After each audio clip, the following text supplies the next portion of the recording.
بسم اللہ الرحمن الرحیم. سب سے پہلے تو آپ تمام دوستوں کا بہت بہت شکریہ.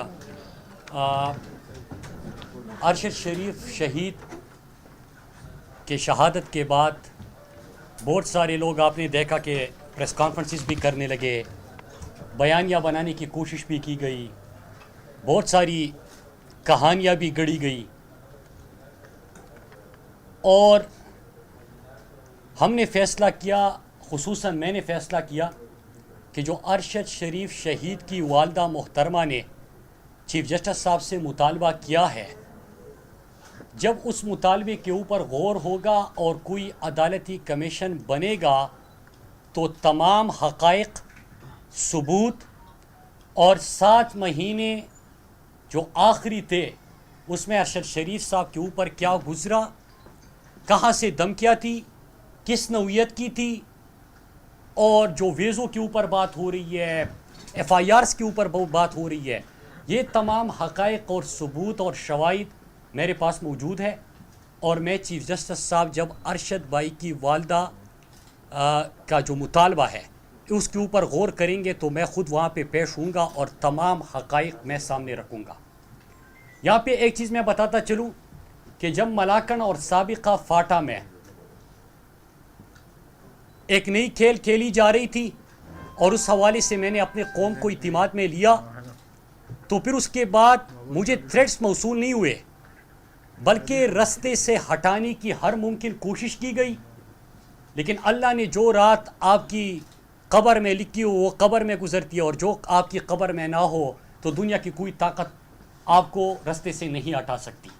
تو میں یہاں پہ یہ بات اس لیے کرنے جا رہا ہوں کہ ملاکنڈ ڈویژن اور سابقہ فاٹا میں جو نئی کھیل کھیلی جا رہی تھی اور عوامی طاقت سے اس کو ہم نے مسترد کر دیا اور شکست دے دی, وہ تمام چیزیں اور ارشد بھائی کے حوالے سے تمام شواہد اور ثبوت, بھائی چھوڑ دیں میں بات کر رہا ہوں, وہ تمام چیزیں میں تحریر کر چکا ہوں, ثبوت اکٹھے کر کے اٹیسٹ کر کے میں 3 جگہوں پہ رکھ چکا ہوں. تو اگر جن کا آج بھی خیال ہے مجھے رستے سے ہٹانے کا, تو یہ جو آپ نے کیا ہے وہ کہانی ختم نہیں ہوگی میرے جانے سے, وہ کہانی کوئی اور میری زبانی آپ کے سامنے ضرور سنائے گا. اب میں آتا ہوں, 2 سوال میں آج ارشد بھائی کے حوالے سے کرنے جا رہا ہوں, پھر جو کل خان صاحب کے حوالے سے ایک قاتلانہ حملہ اور خان صاحب کو شہید کرنے کے حوالے سے جو ایک پلاننگ تھی اس کے اوپر بات کروں گا. ارشد بھائی کے حوالے سے میں صرف 2 سوال آج رکھنا چاہتا ہوں, اور میں ریپیٹ کر دوں کہ تمام حقائق, تمام ثبوت, تمام دستاویزات, تمام چیزیں جب ارشد شہید کی والدہ کے مطالبے کے اوپر کمیشن بنے گا تو اس میں تمام چیزیں سامنے رکھوں گا. آج صرف 2 سوال چھوڑ کے جا رہا ہوں. ایف آئی آرز جو ارشد بھائی کے اوپر ہوئے تھے اس کی کہانی بھی بہت لمبی ہے, لیکن میں سیدھا آتا ہوں. آخری ملاقات جو ارشد شریف شہید کے گھر اسلام آباد کا ایک آفیسر بھیجا جاتا ہے, اور جو ارشد شریف کے نیچر کو جانتے ہیں کہ اگر آپ اسے دھمکی دیں گے اور آپ اسے للکاریں گے تو ارشد کا جواب کیا ہوگا, آپ تمام صحافی ہیں, آپ کو ان کا جواب کا مجھ سے بہتر اندازہ ہوگا. لیکن ان کے گھر جا کے ان کو بتایا جاتا ہے کہ یہ میں نہیں آیا آج یہاں پہ, جو گفتگو میں آپ سے کر رہا ہوں تو آپ یہ سمجھے کہ ٹاپ سے بات آئی ہوئی ہے, میں آپ کو کنوے کر رہا ہوں, اور جو آپ مجھے کہیں گے یہ ٹاپ تک جائے گی. یہ باتیں ہوتی ہے, ارشد کا جواب 2 ٹوک الفاظ میں چلا جاتا ہے, اور ارشد بھائی آخری الفاظ یہ ہوتے ہیں اگر اسی مقصد کے لیے آئے ہیں تو پھر نہ ہی سمجھے. اس کے بعد ارشد شریف صاحب کو اپنا نمبر چینج کرنا پڑتا ہے, اور مخصوص ادارے کے آفیسرز کے نمبر پہلے بلاک کرتے ہیں, اور پھر اس کے بعد وہ ملک چھوڑنے پہ مجبور ہو جاتے ہیں. پھر ایک اور سوال میں یہاں پہ چھوڑ رہا ہوں, اور باقی پھر ریپیٹ کر دوں کہ کمیشن کے سامنے, چیف جسٹس کے سامنے میں تمام حقائق رکھوں گا. ایک دوسرا سوال جو سب سے اہم ہے اور ابھی تک کسی نے نہیں پوچھا, 10 اور 22 تاریخ کے بیچ, 10 اور 22 اگست کے بیچ جب ارشد شریف صاحب کو دبئی سے نکلنا پڑا تو 10 اور 22 کے بیچ پاکستان کے کون سے اعلیٰ حکام UAE میں موجود تھے؟ اور اس سوال کا جواب آپ کو فارن آفس کی بیٹ رپورٹر بہتر بتا سکتے ہیں. کون سے اعلیٰ حکام دبئی میں موجود تھے اور اس کے ساتھ ساتھ کن اعلیٰ حکام کی دبئی اتھارٹی سے کمیونیکیشن ہوئی؟ یہ آج سوال میں آپ کے اوپر چھوڑ رہا ہوں. آپ بیٹ کور کرتے ہو, آپ اسی کا جواب خود آج قوم کو بتا دیں. اور وہ اعلیٰ حکام اتنے طاقتور کیسے ہو گئے کہ UAE جیسے ملک پہلے ارشد شریف صاحب کو 48 گھنٹے کا ٹائم دیتی ہے کہ آپ کی زندگی خطرے میں ہے, آپ کو مارا جا سکتا ہے. ہم یہ ریکمینڈ نہیں کرتے کہ آپ پاکستان جائیں, بلکہ ہم آپ کو کہتے ہیں کہ 48 گھنٹے کا ٹائم دے کے, کیونکہ آپ نام اور صحافی ہے, آپ کسی اور ملک چلے جائیں.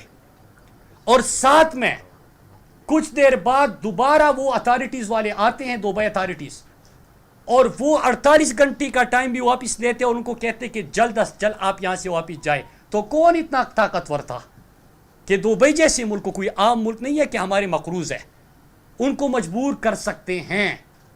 اور میں آپ کو یہ بتانا چلوں, اتنا ہنٹ دے دوں کہ جب ارشد کے پاس دبئی اتھارٹیز آ رہے تھے تو ارشد نے میرا نمبر ملایا اور مجھے کہا کہ آپ نے کال بند نہیں کرنی تاکہ آپ گفتگو سن سکیں. اب میں آتا ہوں کل والی جو ایک ثانیہ ہوا. میرے پہلے میں سوال پوچھتا ہوں کہ آپ کو یاد ہوگا کہ کچھ عرصہ پہلے عمران خان جب ریجیم چینج آپریشن ہوا, عمران خان صاحب نے امریکہ کو ایبسولوٹلی ناٹ کہا, سہولت کار بھی میسر آئے اور اعلی کار بھی میسر آئے. پھر جب عمران خان کی پاپولرٹی بڑھتی گئی اور عمران خان کنٹرول نہیں ہو رہا, قوم نے بھی غلامی مسترد کر دی, تو پھر اس کے بعد کیا ہوتا ہے کہ بند کمرے میں 4 افراد مل کر عمران خان کو رستے سے ہٹانے کی, قتل کرنے کی سازش تیار کرتے ہیں. اور آج میں جب سوچ کے آ رہا تھا کہ میں تمام نام, تمام حقائق, تمام چیزیں قوم کے سامنے رکھوں گا کہ ایک دفعہ یہ کہانی ختم ہو. ہم کسی کے غلام نہیں ہیں کہ جب بھی آپ کی مرضی کرے, جس کے اوپر بھی آپ کی مرضی کرے, آپ کسی کو رستے سے ہٹانے کی کوشش کرے, فرعون بنے ہوئے ہیں. لیکن کل جب میں نے ہسپتال ہمت کی, حوصلے کی, ایک چٹان کی مانند, پہاڑ کی مانند جب اپنے لیڈر کو دیکھا کہ 3 گولیاں لگی ہے اور کنٹینر سے ورکرز کو حوصلہ دلانے کے لیے وہ ان کو سلام اور ہاتھ ہلا کے وہاں سے رخصت ہوتے ہیں, 3 گولیاں لگ چکی ہے. اس کے بعد جب اسپتال پہنچتے ہیں تو بیان جاری کرتے ہیں کہ ابھی میں زندہ ہوں, اس مافیا کا مقابلہ کرنے کے لیے ملک انتشار کی طرف نہ جائے. ایسا ہے ہمارا لیڈر جو اس موقع پہ بھی اتفاق, اتحاد اور پاکستان میں امن رکھنا چاہتا ہے. دشمنوں کے سازشوں کو, امریکہ کے سہولتکاروں اور علاقاروں کی مذموم مقاصد کو وہ شکست دیتے ہیں اس حالت میں بھی. تو جب میں نے وہ دیکھا تو میں نے کہا کہ میں چند سوال ہی پوچھ لیتا ہوں. پہلا سوال یہ کہ عمران خان نے تو ایک ویڈیو تیار کی ہوئی ہے, اس میں 4 افراد جو بند کمرے میں قتل کی سازش کر رہے تھے ان کے تمام نام ہے. وہ تو خود آپ کے سامنے عمران خان صاحب فیصلہ کریں گے کہ کب آنا ہے.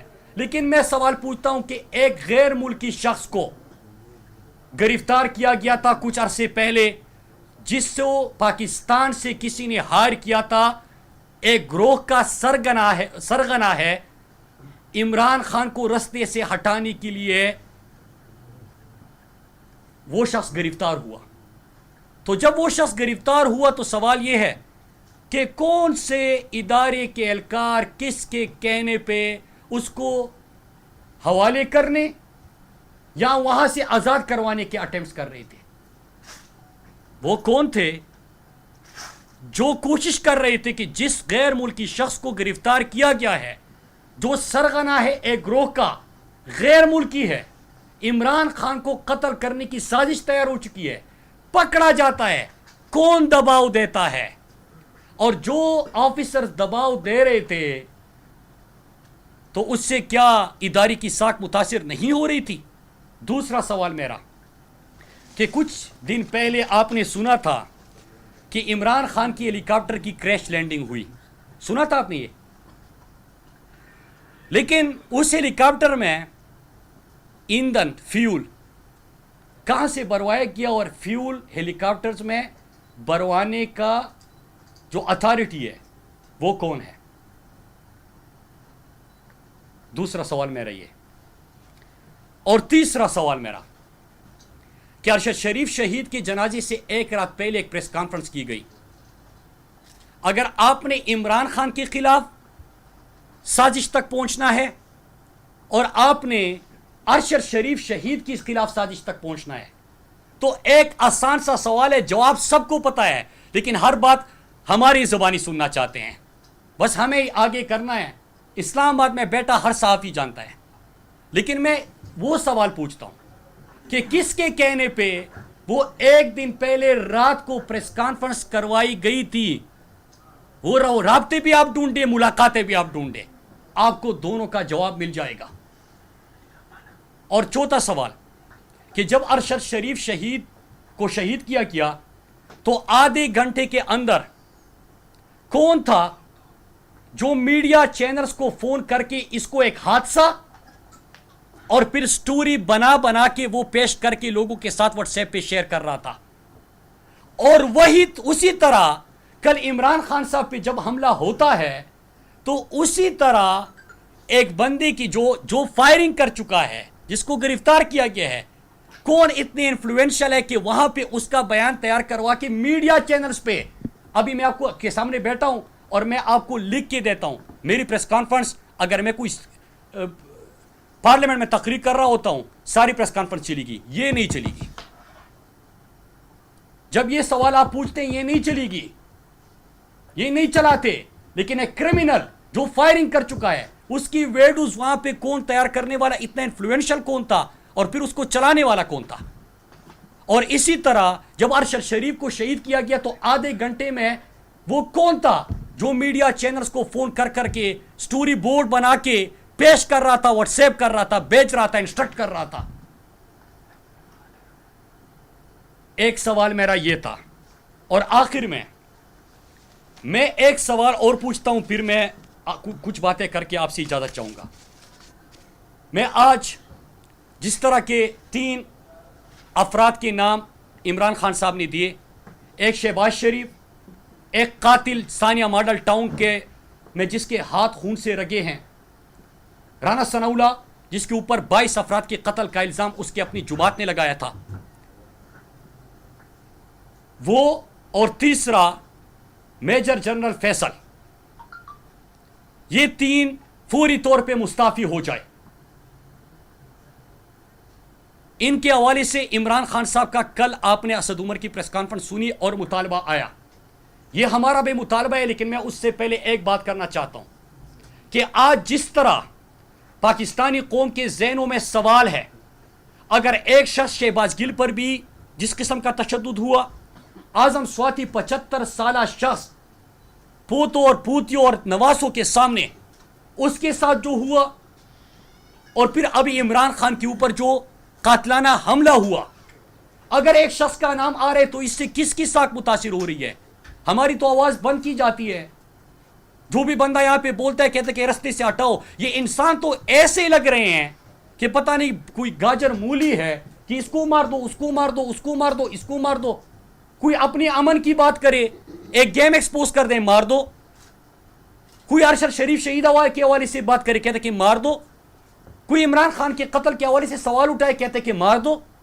کتنوں کو مارو گے؟ 22 کروڑ کا ملک ہے، کتنوں کو مارو گے؟ تو اگر کوئی ادارے کی بدنامی کا سبب بن رہا ہے تو اس کو پوری طور پہ مستعفی ہونا چاہیے. اور میں اپنے تحریک انصاف کے کارکنان کو کہتا ہوں، پاکستانی قوم کو کہتا ہوں کہ کل کا جو حملہ تھا، کیونکہ جو ویڈیوز تیار کر کے پھر من پسند صحافیوں سے ایک واٹس ایپ گروپ بنایا ہوا ہے، کسی سے اس میں غلطی بھی ہو جاتی ہے ٹویٹ کرتے ہوئے، تو اس طرح کر کے یہ بیانیوں کی جنگ نہیں ہے کہ آپ بیانیوں سے ان چیزوں کی توجہ ہٹا سکے. کل جس انداز سے فائرنگ ہوئی، فیصل جاوید کو جو گولی لگی، چھٹا کو جو لگی، جو خان صاحب کے ساتھ ارد گرد تھے، خان صاحب کو قتل کرنے کی پوری کوشش کی گئی، اللہ نے بچا لیا. کل تو انہوں نے یہ سوچا تھا کہ 4-5 دن پاکستانی قوم شور مچائے گی اور پھر اس کے بعد جو ہے وہ حالات نارمل ہو جائیں گے. اس طرح نہیں ہے، اس وقت فیڈریشن کی وہ متحد کرنے کی ایک جماعت ہے، وہ تحریک انصاف ہے. اگر ہر صوبے میں کوئی پارٹی موجود ہے وہ تحریک انصاف ہے. اگر پختونخوا، پنجاب، بلوچستان، سندھ، گلگت بلتستان، آزاد کشمیر میں کوئی جماعت موجود ہے تو وہ تحریک انصاف ہے. 4 صوبوں میں جس کی حکومت ہے وہ تحریک انصاف ہے. تو اگر آپ ان کے لیڈر کو رستے سے ہٹاؤ گے تو آپ تو فیڈریشن کے دشمن ہو، آپ تو ملک کے ساتھ دشمنی کر رہے ہو. اور میں تحریک انصاف کے کارکنان کو اور پاکستانی قوم کو کہنا چاہتا ہوں، ہم نے پہلے آگاہ کیا تھا عمران خان ہماری ریڈ لائن ہے اور آپ وہ کراس کر چکے ہو. اس وقت جو کارکنان کے جذبات ہیں، آپ دیکھیں کہ پشاور موٹر وے بند کر دیا، انڈس ہائی وے بند کر دیا، پنڈی میں فیض آباد، آئی جی پی روڈ، یہ سارے بند ہو گئے. تو یہ کس طرح ملک کو لے کے جانا چاہتے ہیں؟ آسان سا کہ 24 گھنٹے کے اندر آپ ان اشخاص کی جن کا نام لیا گیا جو اس حملے میں ملوث ہے، ان کو فی الفور مستعفی ہونا چاہیے. احتجاج ہمارا جاری رہے گا، تب تک جاری رہے گا جب تک ان لوگوں کو عہدوں سے نہیں ہٹایا جاتا. آخر میں اجازت چاہتے ہوئے آخر میں دو باتیں کر سوال لے رہا ہوں سوال سب سے میں صرف اتنا کہہ دوں کہ جو 4-5 سوال میں نے پوچھے عمران خان صاحب کے حوالے سے، اس کے جوابات آنے چاہیے. ہمارے پاس جوابات بھی ہے. ارشد شریف شہید کے حوالے سے میں نے صرف 2 سوال پوچھے. سوال بھی بہت ہے، شواہد بھی بہت ہے، دستاویز بھی بہت ہے. اور ارشد شریف کا کمال دیکھیے کہ وہ جب زندہ تھے، شہید تو ویسے بھی زندہ ہوتے ہیں، تو وہ ہر بات ثبوت کے ساتھ کرتے تھے اور کسی نے کبھی اس کے اوپر کوئی کوٹ نہیں گیا، جتنی دستاویزات وہ پیش کرتے تھے. لیکن جاتے بھی وہ تمام دستاویز سامنے رکھ چکے ہیں، جیسے اس کو ساری چیزوں کا پتہ تھا. وہ نام بھی دے کے جا چکے ہیں. تو میں آج یہ بات اس لیے کر رہا ہوں کہ اور خان صاحب کی اگر تنبیہ نہ ہوتی تو شاید میں بہت کچھ کہہ دیتا. لیکن خان صاحب انتشار سے پاکستان کو بچانا چاہتے ہیں اور یہ ہمارا ملک ہے. میں سب کو یہ بتاتا چلوں کہ بس کرو یار، ایسے لوگ ہمارے سامنے کر دیتے ہیں جو کہ غداری کے اور بغاوت کے فتوے ہمارے اوپر صادر کرتے ہیں. یار اس ملک کے لیے ہمارے علاقوں کے 50 لاکھ لوگ بے گھر ہوئے تھے. میرے بھائی اور میری والدہ کو بھی گولی لگی تھی پاکستان کے امن کی خاطر. ہمارے پختونخوا میں کسی سے بھی پوچھے، انہوں نے قربانی دی ہے پاکستان کے امن کی خاطر. خدا کے لیے یار یہ غداری اور بغاوت کے فتوے اپنے پاس رکھے، یہ چورن مت بیچے. اور وہ لوگ آپ ہمارے سامنے کر دیتے ہو جن کا سب کو پتہ ہے. تو ایک چیز ہے کہ آج میں نے تمام چیزیں اس لیے بتائی کہ میں نے 3 جگہوں پہ یہ تمام ارشد بھائی کے تمام ڈیٹیلز جو میرے حوالے امانت دے گئے اور مقروض کر گئے ہیں وہ میرے پاس ہے. چیف جسٹس صاحب سے مطالبہ ہے کہ اس کے اوپر وہ ان کی والدہ کی خواہش کے مطابق تحقیقات کا آغاز کرے اور انشاءاللہ میں اس میں خود پیش ہوں گا. اور جو میں نے عمران خان صاحب کے حوالے سے جو قتل کی سازش ان کی ہوئی، جو ہیلی کاپٹر میں فیول، پھر ایک بیرونی ملک کے شخص کو گرفتار کیا گیا بند کمرے میں، جو 4 افراد نے قتل کی سازش کی، اور اس کے ساتھ ساتھ میں نے جو میڈیا کو کس طرح ایک کرمنل کی ویڈیوز تیار کر کے چلانے کی کوشش کی گئی، نیریٹو بنا دیا گیا. اگر اس کے حوالے سے بھی چیف جسٹس صاحب کچھ کرتے ہیں تو میں بسط احترام حاضر بھی ہوں گا اور جواب بھی دوں گا، کیونکہ ہائیسٹ فورم وہی ہے اور انصاف کی توقع ان سے کی جاتی ہے. اور رہی بات 3 مطالبات جو عمران خان صاحب نے پیش کیے ہیں، ہمارے کارکنان، پاکستان کی عوام تب تک اپنا پرامن احتجاج جاری رکھیں گے. یاد رکھیے گا عمران خان وہ لیڈر ہے جس نے اسلاموفوبیا کے خلاف قرارداد منظور کرائی، جو عالم اسلام کے ترجمان بنے، جنہوں نے ہمارا بیانیہ دنیا تک پہنچایا، جنہوں نے پاکستان کے غریب، مزدور، کسان، پیسی ہوئی طبقے کی نمائندگی کی. اور اس وقت پاکستانیوں کی امید ہے جو امریکہ کو بھی ایبسولوٹلی ناٹ کہہ سکتے ہیں. آپ عمران خان کو رستے سے ہٹا نہیں سکتے. میرے پاکستانیوں ریڈ لائن وہ کراس کر چکے ہیں.